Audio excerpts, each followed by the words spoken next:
We're going to verify an important result which says that if function f is differentiable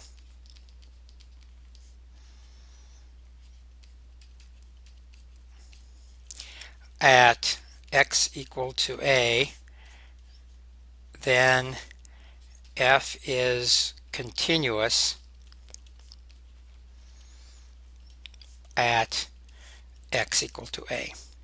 So let's recall what it means for a function to be continuous at x equal to a. Number one, f of a must be defined. Number two, the limit as x approaches a of f of x must exist. And number three,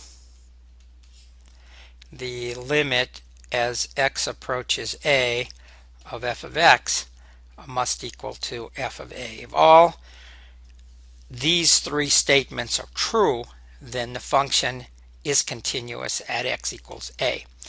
We're assuming that f is differentiable at x equals a, which means that f prime of a exists, is defined. So f prime of a is defined as the limit x approaches a of f of x minus f of a divided by x minus a. Since this limit exists, f of a must be defined. If it's not defined, since it appears in the numerator when we're taking a limit, if it was undefined, then f of x minus f of a divided by x minus a would make no sense and the derivative would not exist. So this verifies that f of a is defined. And the next thing we're going to do is show the following. We're going to show that the limit as x approaches a of f of x minus f of a equals to 0. So to show that, we look at the limit as x approaches a of f of x minus f of a and multiply the numerator and denominator by x minus a. Since x approaches a, it never equals a, so x minus a is never 0, and x minus a over x minus a always equals to 1, so we did not change the problem.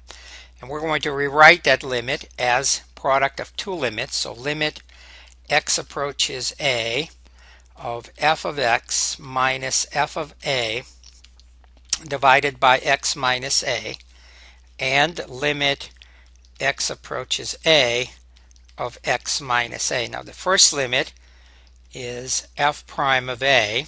That's defined, so it's just some real number.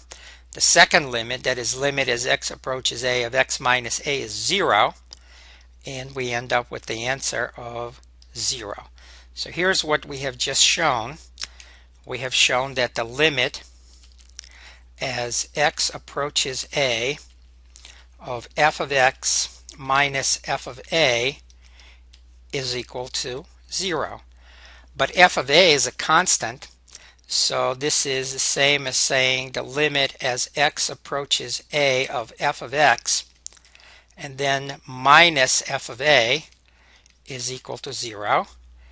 And that, of course, once we move f of a from left to right, says that the limit as x approaches a of f of x is equal to f of a. So we have shown that the limit exists, and we have shown that the limit as x approaches a of f of x is equal to f of a, and that means that the function is continuous. So hence f is continuous at x equals a. That's what we wanted to show.